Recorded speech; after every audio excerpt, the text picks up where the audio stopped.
am Michael Brent at Observe the Word, and we're interpreting the Sermon on the Mount. Our text is Matthew 5:17 through 32. In the introduction of his Sermon on the Mount, Jesus challenged his audience with a set of virtues valued by God. These virtues are rewarded: the poor in spirit, the ones who mourn, the meek, the ones who hunger and thirst after righteousness, the merciful, the pure in heart, the peacemakers. People who exemplify these virtues are blessed.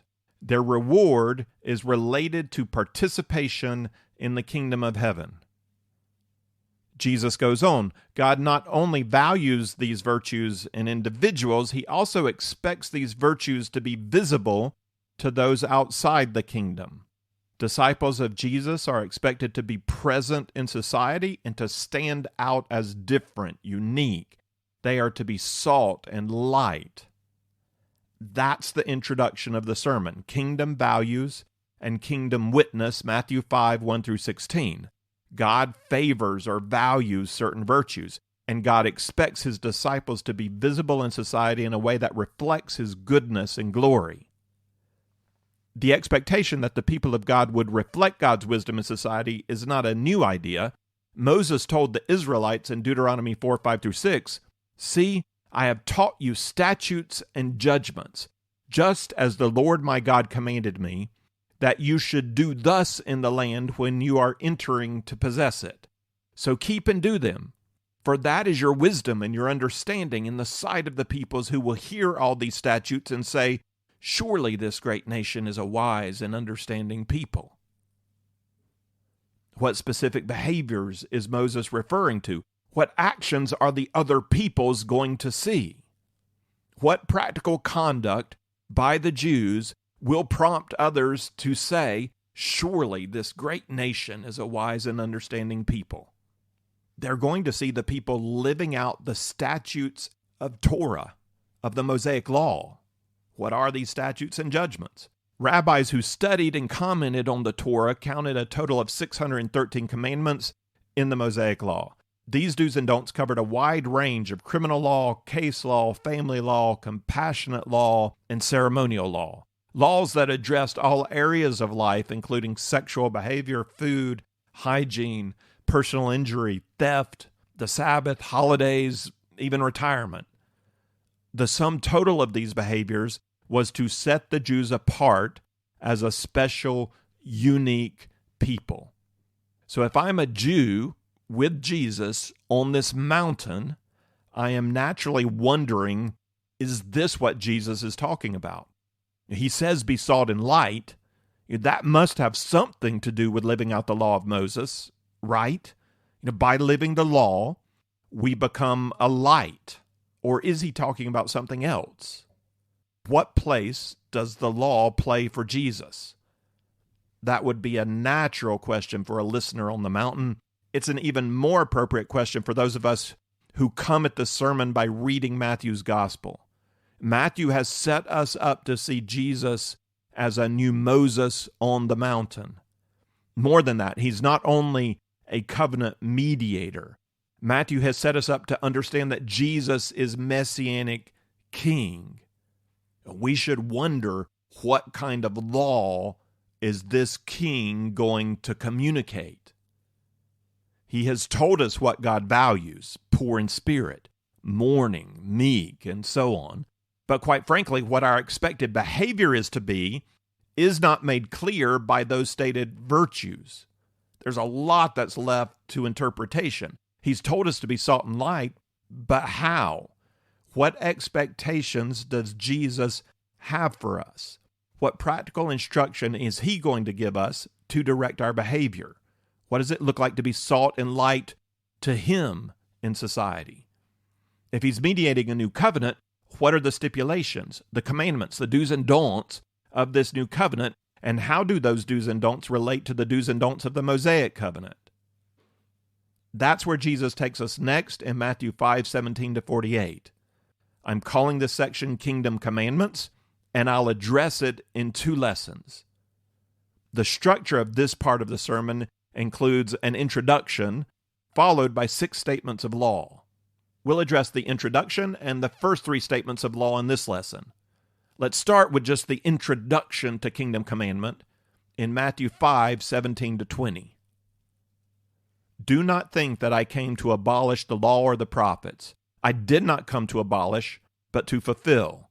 For truly I say to you, until heaven and earth pass away, not the smallest letter or stroke shall pass from the law until all is accomplished. Whoever then annuls one of the least of these commandments and teaches others to do the same shall be called least in the kingdom of heaven. But whoever keeps and teaches them, he shall be called great in the kingdom of heaven.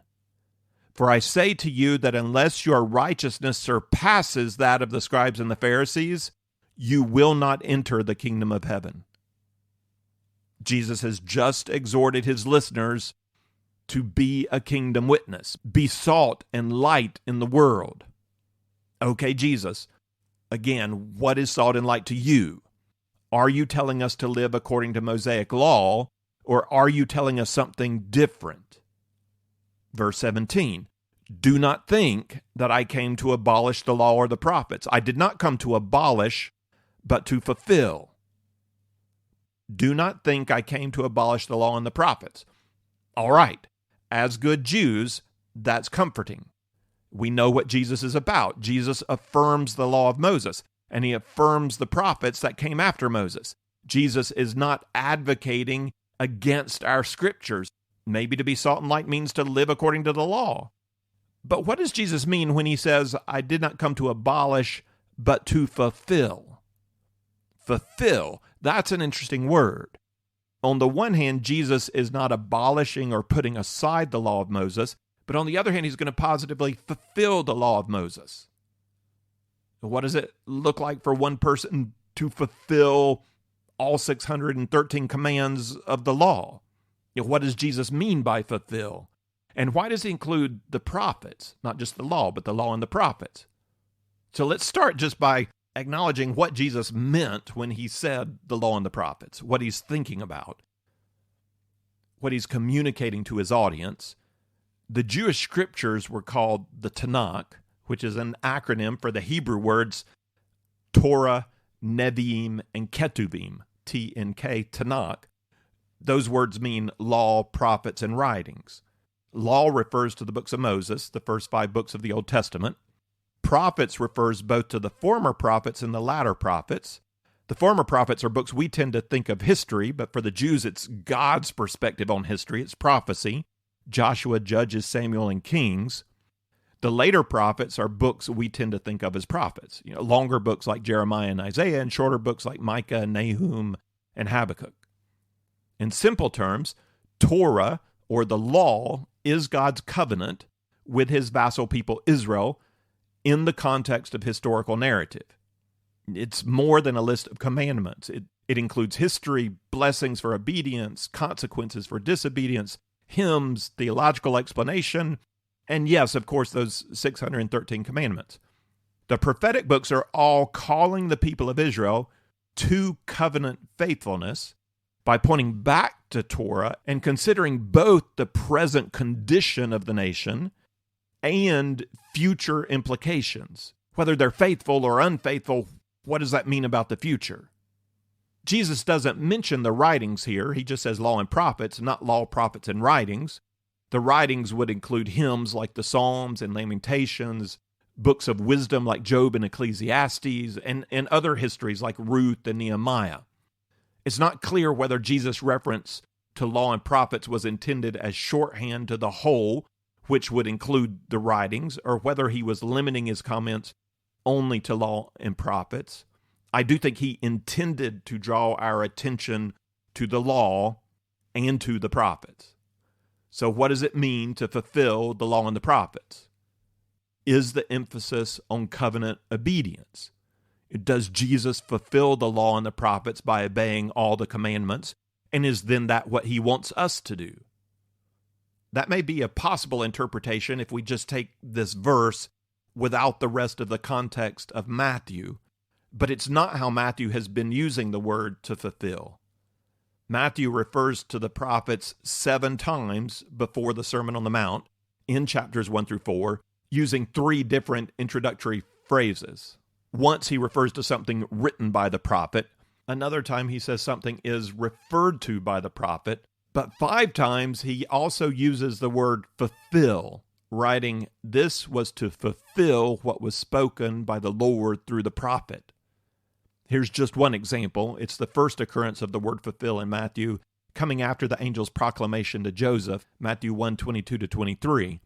Now all this took place to fulfill what was spoken by the Lord through the prophet. "Behold, the virgin shall be with child and shall bear a son, and they shall call his name Emmanuel," which translated means God with us.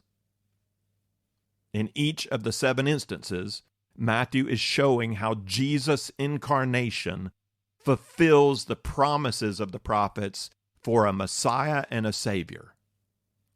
And that's not all. Matthew is going to give us another 7 examples of Jesus fulfilling the prophetic promises after the Sermon on the Mount in chapters 8-28. Jesus did not come to abolish the law. He came to accomplish the purpose of the law by fulfilling the promises of the law and the prophets. That's what it means in this context for Jesus to not abolish, but to fulfill. Our next verse depends on what you think it means to fulfill the law. This is verse 18. "For truly I say to you, until heaven and earth pass away, not the smallest letter or stroke shall pass from the law until all is accomplished." Again, there is a qualifier. Until all is accomplished. What does that mean? Jesus' listeners could not have known yet at this point in Jesus' teaching. If we're a good Jew listening to Jesus, we probably assume that he's talking about obedience to the commandments of law. But is that what he's talking about?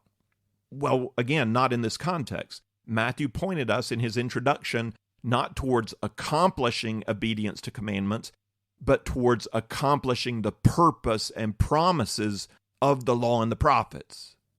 We do still wonder what relationship fulfillment or accomplishment has towards obeying the commandments of the law. And however we're going to understand that, we have to see that Jesus is communicating a very high view of the Old Covenant scriptures. The New Covenant is not about rejecting, abolishing, ignoring, devaluing the Old Testament. The New Covenant is about completely fulfilling or accomplishing every last purpose, goal, and promise of the law and the prophets. And Jesus means completely. There is not one idea communicated by God in the Old Testament, not one word, not one letter, not the smallest letter, or even stroke of a letter that will not be accomplished or fulfilled. Moving on, Jesus comes to the language of commandment in verse 19. Whoever then annuls one of the least of these commandments and teaches others to do the same shall be called least in the kingdom of heaven. But whoever keeps and teaches them, he shall be called great in the kingdom of heaven. Jesus makes this reference to commandments in the context of the kingdom of heaven. The point emphasized here is not about getting into the kingdom of heaven. The point here is about the value the kingdom of heaven places on obedience to a particular ethical code referred to as these commandments. If you say that the ethical code has no value and you tell other people it's not really important, you don't need to follow this code of behavior, these things are not really serious, you will be considered least in the kingdom of heaven. If you keep this ethical code and you teach this ethical code to others, you will be called great in the kingdom of heaven.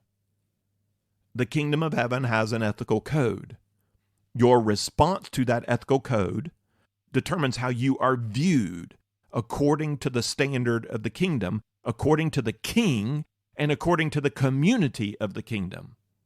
They will call you great, or they will call you least.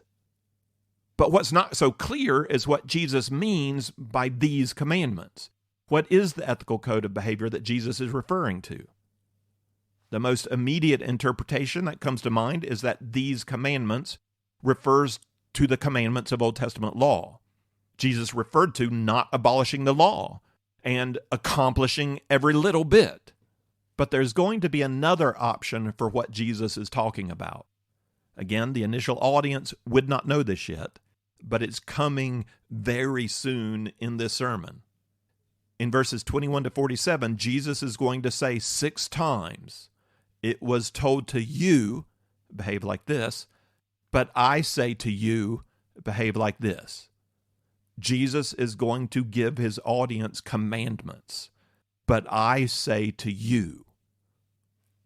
Either Jesus is helping us to understand the full intent of Old Covenant commandments, or Jesus is giving us New Covenant commandments, or it might be both. It might be that the New Covenant commandments given by Jesus help develop a fuller understanding of Old Covenant commandment while also giving us a new set of marching orders. That's how I understand the commandments that follow. I understand these to be the stipulations of the New Covenant. They are kingdom commandments. So I interpret Jesus' reference to these commandments not as a reference back to the commandments of Mosaic code, but forward to the commandments of the New Covenant that he is now getting ready to communicate. The ones who teach these commandments will be called great in the kingdom of heaven, and the ones who reject these commandments will be called least in the kingdom of heaven. And it seems to me that this interpretation lines up very nicely with the very last verse of the Gospel of Matthew, where Jesus is commissioning his followers to make disciples of all nations by going, baptizing, and teaching them to observe all that I commanded you. And lo, I'm with you always, even to the end of the age. Teaching them to observe all I commanded you. That's the connection. Those who do the Great Commission are teaching these commandments. They are the ones called great in the kingdom of heaven. So what does it look like to be salt and light, to be righteous? Jesus is getting ready to tell us what it practically looks like. He's giving us his teaching, his commandments. And the standard of righteousness he is going to call us to do and to teach is going to be a very high standard indeed. Verse 20 is the last verse of this introduction to kingdom commandments, and it is a key verse. "For I say to you that unless your righteousness surpasses that of the scribes and Pharisees, you will not enter the kingdom of heaven." This is about getting into the kingdom of heaven. How righteous do you have to be to enter the kingdom? That was the theological question everybody was debating. Do you want to know how righteous you have to be? Well, Jesus says, who do you consider most righteous in your culture? Who's trying the hardest to live according to the law of God? Who is keeping and teaching the law? Who are the most holy, the most spiritual, the most dedicated among you? And everybody knew the answer. The Pharisees. Nobody knows the law of God better. Nobody tries harder. Great. All you have to do is be more righteous than the Pharisees. That's how righteous you have to be. That sounds like a pretty high standard, a high bar to jump over. Jesus is getting ready to make that bar higher. He gives us 6 commandments, 6 examples of the kind of righteousness he expects from us. All 6 follow a similar 3-part pattern. First, he introduces the commandment with a phrase like this, "You have heard that it was said." Second, he gives his commandment, beginning with a phrase like this, "But I say to you." And third, he develops his commandment with examples of application. He starts with murder. This is our first of 6 examples, Matthew 5, verse 21. "You have heard that the ancients were told, 'You shall not commit murder, and whoever commits murder shall be liable to the court.'" This is a standard ethical behavior for most societies. Maybe you've heard someone say, "I'm a pretty good guy. I've never murdered anybody." Well, I hope not. That's a pretty low bar of moral behavior, not to kill anybody. And it's worth making a distinction here. The commandment, "Do not murder," is not meant to be a call to holiness. Do not murder is part of the criminal law code for Israel. There are other laws that call us to a much higher standard of morality, to love God and love our neighbor. Do not murder is not that kind of law. The criminal law code sets a pretty low bar. We're going for basic order in society. We're not requiring you to be good. You can keep the law and still not be a good person. That's not what criminal law is for. The Torah is not just a system of spiritual disciplines to make us moral. Israel was a civil society. Some of Torah calls us to a higher reflection of God's nature, but not all of it. One of the purposes of Torah was to provide basic order for Israel. Jesus, though, is calling us to a higher standard of ethical behavior. I'll read verse 21 again along with verse 22. You have heard that the ancients were told, you shall not commit murder, and whoever commits murder shall be liable to the court. But I say to you that everyone who is angry with his brother shall be guilty before the court, and whoever says to his brother, you good for nothing, shall be guilty before the Supreme Court. And whoever says, you fool, shall be guilty enough to go into the fiery hell. I'm a pretty good person.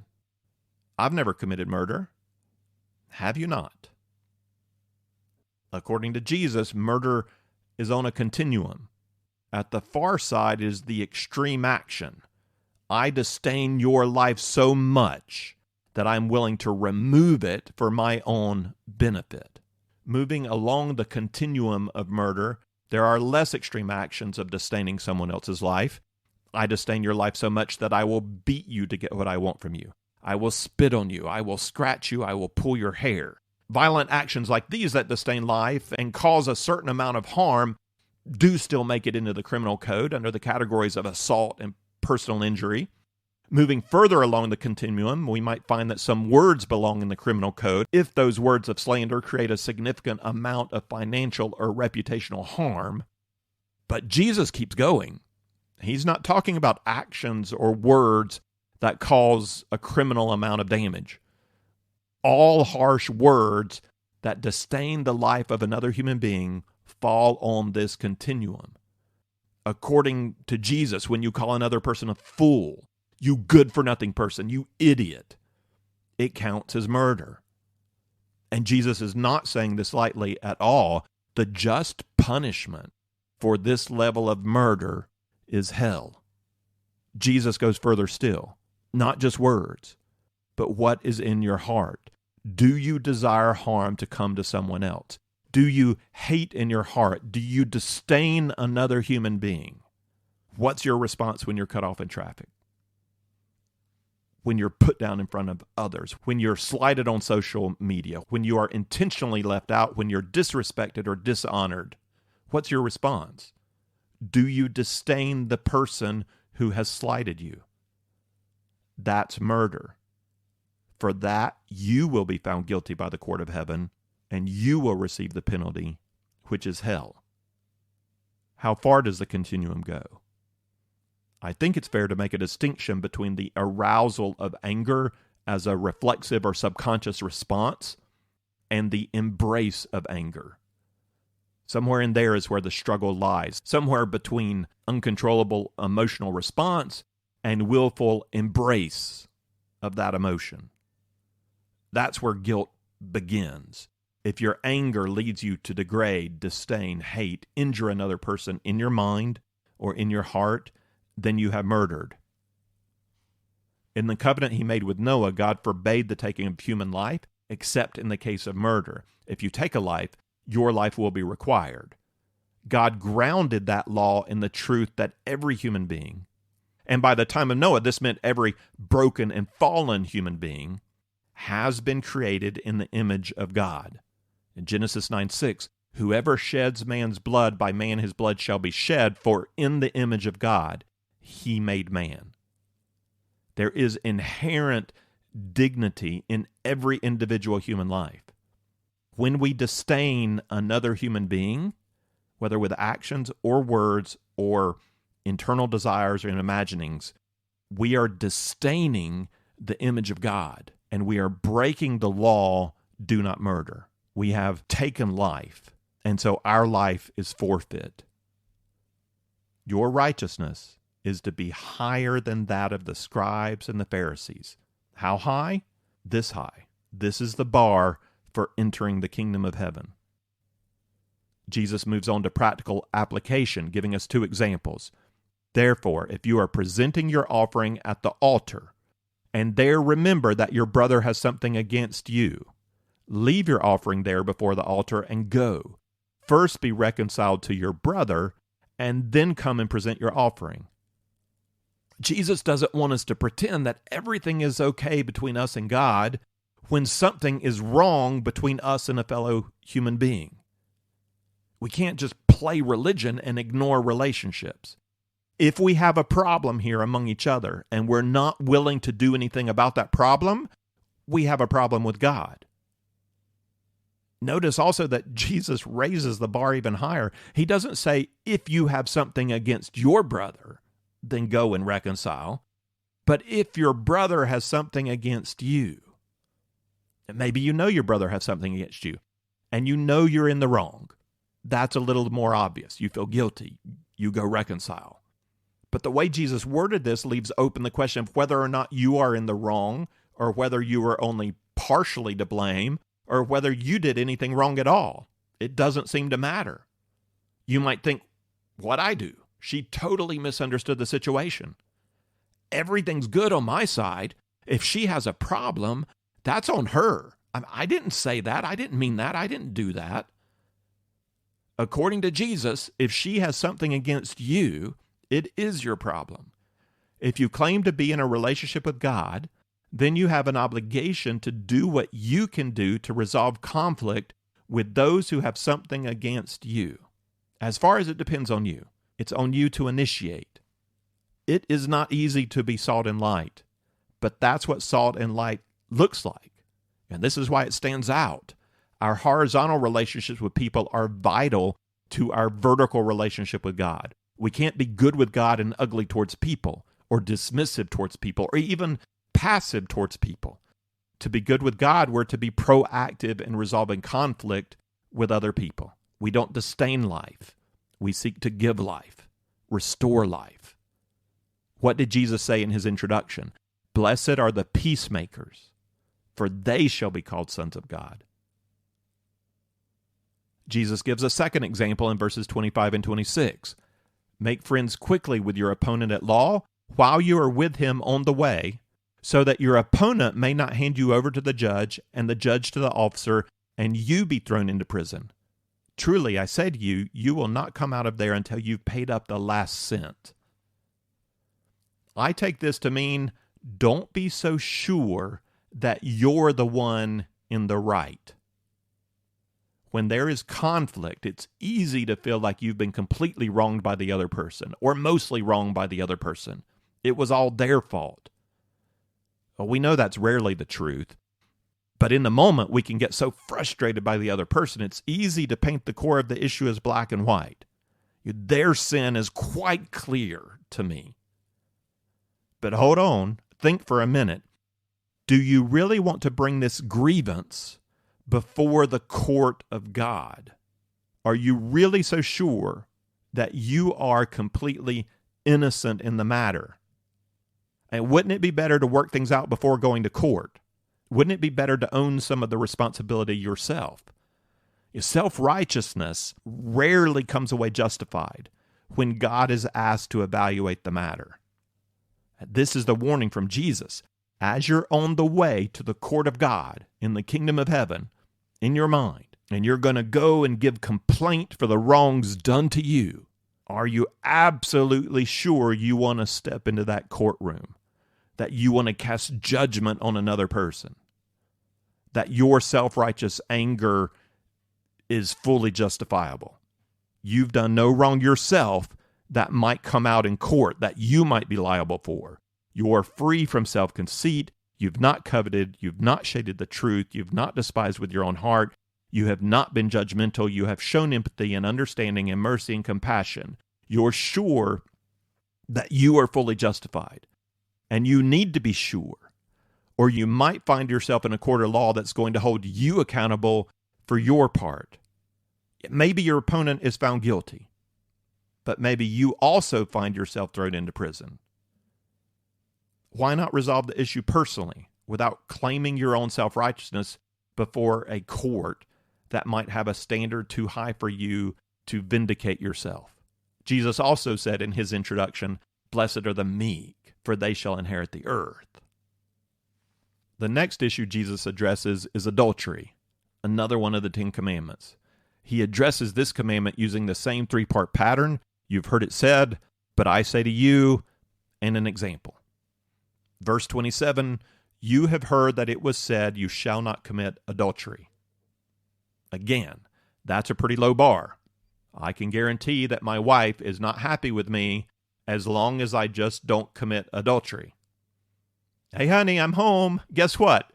I didn't commit adultery at all today. Like that's the bar of marital happiness. I can look as much as I want. I can say whatever I want. I can ignore my wife. I can develop close relationships with as many women as I want as long as I'm not committing adultery. Everything's fine, right? Wrong. Do not commit adultery is an extreme on the continuum of sexual unfaithfulness. I have entered into a legal covenant with my wife. That covenant includes sexual commitment. To have sex with another woman would be a brazen act of unfaithfulness to that covenant commitment. It is a low bar designed to maintain order in society. Jesus raises the bar.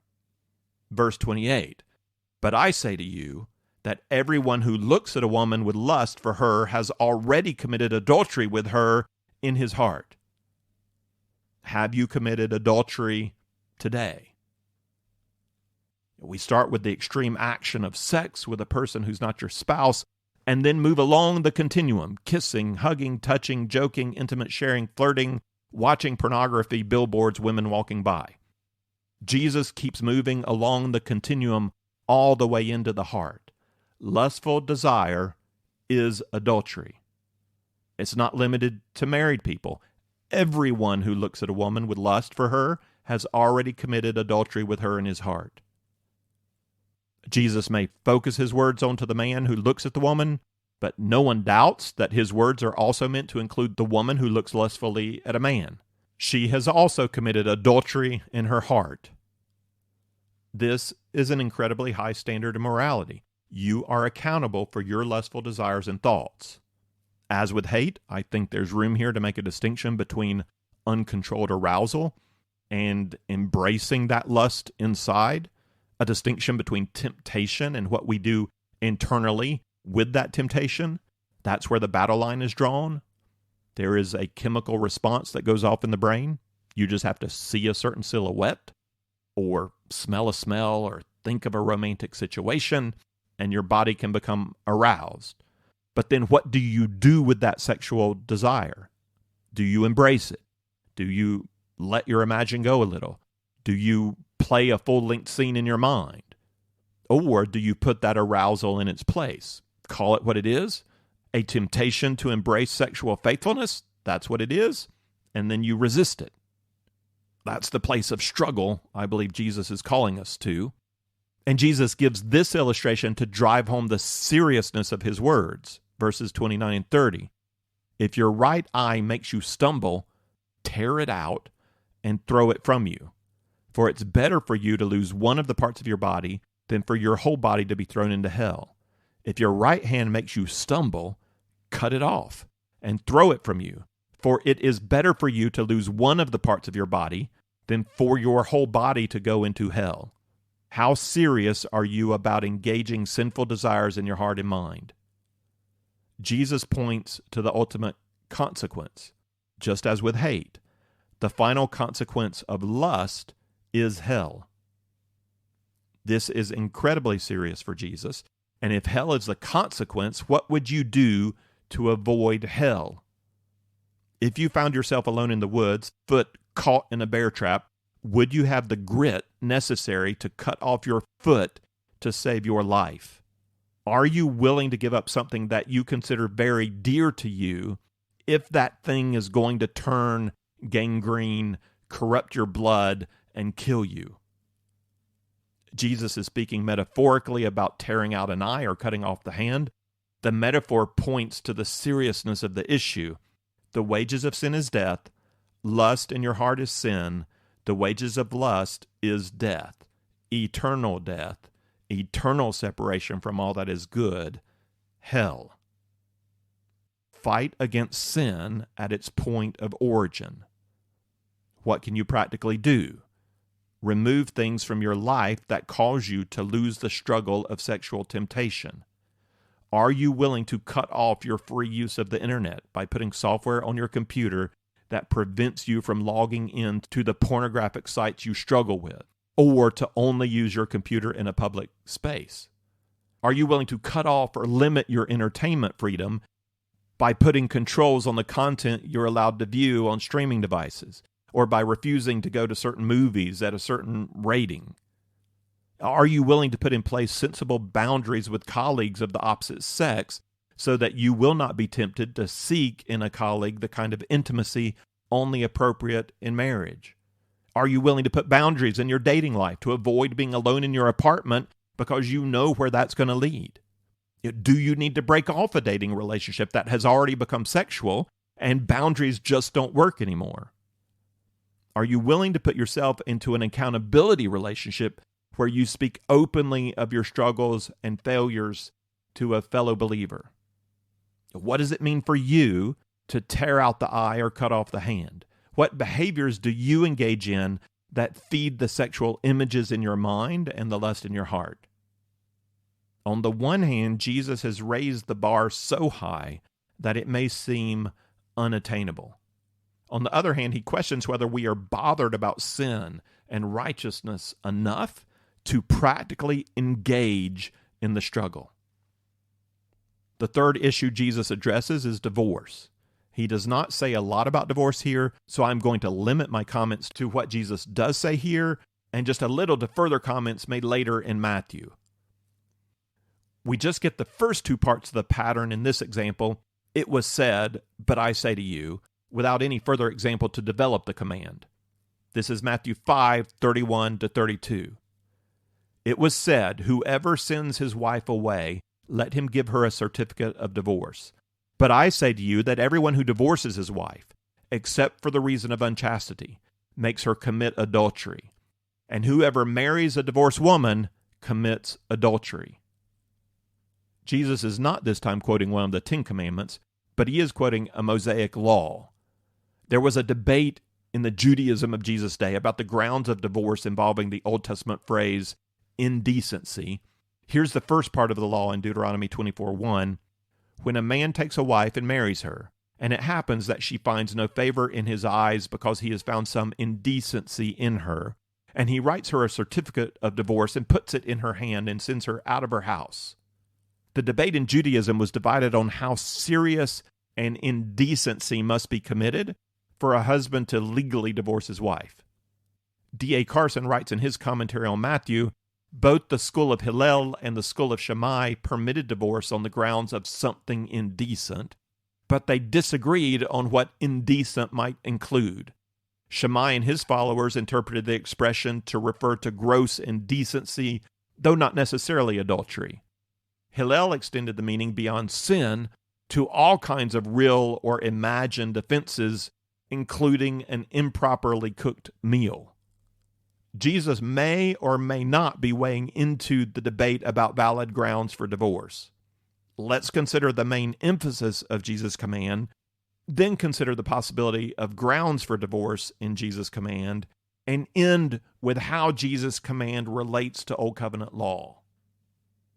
This is what Jesus says, but I say to you that everyone who divorces his wife, except for the reason of unchastity, makes her commit adultery, and whoever marries a divorced woman commits adultery. The main emphasis of Jesus' command is a rejection of divorce. If we're not convinced about that here, we will be in chapter 19. I'll go ahead and read what Jesus says there to help our interpretation here. In that chapter, Pharisees are going to try to draw Jesus into the debate about grounds for divorce, asking, is it lawful for a man to divorce his wife for any reason at all? Jesus answered and said, have you not read that he who created them from the beginning made them male and female, and said, for this reason a man shall leave his father and mother and be joined to his wife, and the two shall become one flesh. So they are no longer two, but one flesh. What therefore God has joined together, let no man separate. Matthew 19:4-6. Jesus is requiring a higher standard than that which is required by the Mosaic legal code. The logic of our current text requires us to assume what Jesus states more explicitly later. Divorce is unlawful according to the higher law of the kingdom of heaven. Let no man separate what God has joined. That being true, a man who divorces his wife is causing her to commit adultery. And that's more true in Jesus' day than in our own. We might imagine a divorced woman never marrying again. That would not have been practically possible in Jesus' cultural context. For reasons of protection, security, acceptability in society, a divorced woman would have to find a man to live with, and to have any respectability at all, she would have to marry him. However, when she has sex with her new husband, she commits adultery, because in God's eyes, she's still married to her husband who unlawfully divorced her. And not only does she commit adultery, but whoever marries her commits adultery, because in God's eyes, she is still married. The way Jesus phrases this commandment, the woman is not primarily to blame, but the husband who sends her away, he makes her commit adultery. Does Jesus provide an exception, a lawful ground for divorce? It appears he does when he says, everyone who divorces his wife, except for the reason of unchastity, makes her commit adultery. That phrase, except for the reason of unchastity, might not be an exception. It could be intended to shift the blame from the husband to the wife. If he divorces her and she has not committed adultery, then it is he who causes her to commit adultery. But if she has already been unfaithful, he does not cause her to commit adultery when he divorces her. She is already an adulteress. It's possible that this issue of blame is all Jesus intends here. But it seems to me he is saying that the divorce itself is legal in God's court if adultery has occurred. And if that's true, the non-adulterous party would be free to marry again without committing adultery. I think that's implied, but it goes beyond what is clearly stated here. We would need to do a more comprehensive study on divorce and remarriage to come to a firm biblical opinion, and that study is beyond the scope of our present endeavor to follow the logic of the Sermon on the Mount. I've said that the main emphasis of Jesus' commandment is a rejection of divorce on any grounds, with the possible exception of adultery. And that commandment seems to be a rejection of the Mosaic law that allows for divorce, making this example different than the two previous examples. There, Jesus takes the Mosaic commandments all the way into the heart. The commandment, do not hate, does not overturn the commandment, do not murder. It agrees with that commandment and then elevates it to the higher standard of words and heart attitude. The same's true with do not commit adultery and do not lust. There's no contradiction between the higher law of Jesus and the criminal code of Moses. But here, to summarize the law in Deuteronomy, Moses says, if you send your wife away, you must do so with a certificate of divorce, and you cannot remarry her.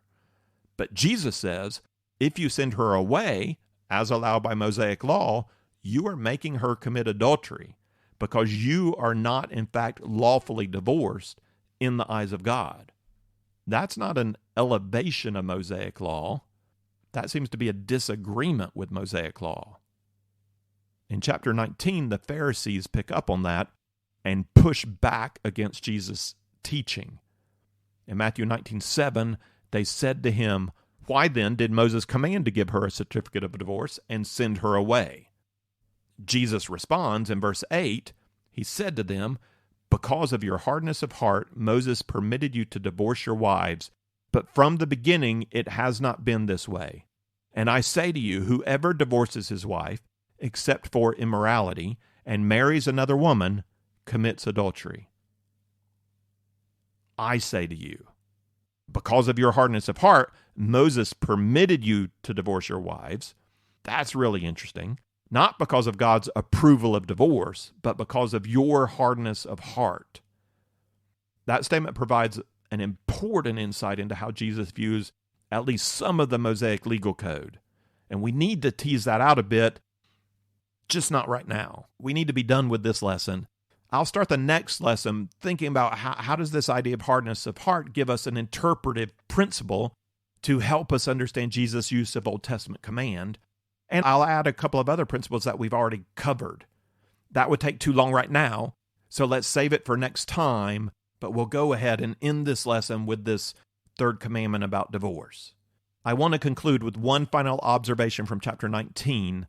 Our modern culture definitely feels Jesus' moral standard for marriage is too high. You can't really expect a man and woman to stay married if they've fallen out of love. It's not just our culture. The disciples agreed. They responded in Matthew 19:10 this way to Jesus' discussion with the Pharisees. If the relationship of the man with his wife is like this, it's better not to marry. Jesus, if you're telling us that what God has joined together, let nobody tear apart, that divorce is not an option, we just shouldn't get married. Your standard for marriage is extremely high, Jesus. Yes, it is. Jesus' standard is high, very high. His ethical standard for how we respond to those who challenge or hurt us is very high. Do not call him a fool. Do not hate in your heart. If you do, the penalty is hell. His standard for lust is very high. If you look at a man or a woman and lust in your heart, the penalty is hell. The standard for marriage is high. If you send away your husband or your wife, you are forcing them into adultery because the kingdom of heaven does not recognize your divorce. Being legal is not the same thing as being good. The criminal code does not make you righteous. Your righteousness has to exceed that of the Pharisees if you're going to enter the kingdom of heaven. Jesus is being very serious. He has raised the bar incredibly high, and he's getting ready to push it higher. We'll address 3 more commandments from Jesus in our next lesson, Matthew 5:33 to 48. If you would like the text of this lesson with some reflection questions, or if you'd like the overview chart or other resources that go with our study on the Sermon on the Mount, then check out our resource page at observetheword.com. You can also find there our previous series on the Pentateuch, Isaiah, John, Acts, and Romans.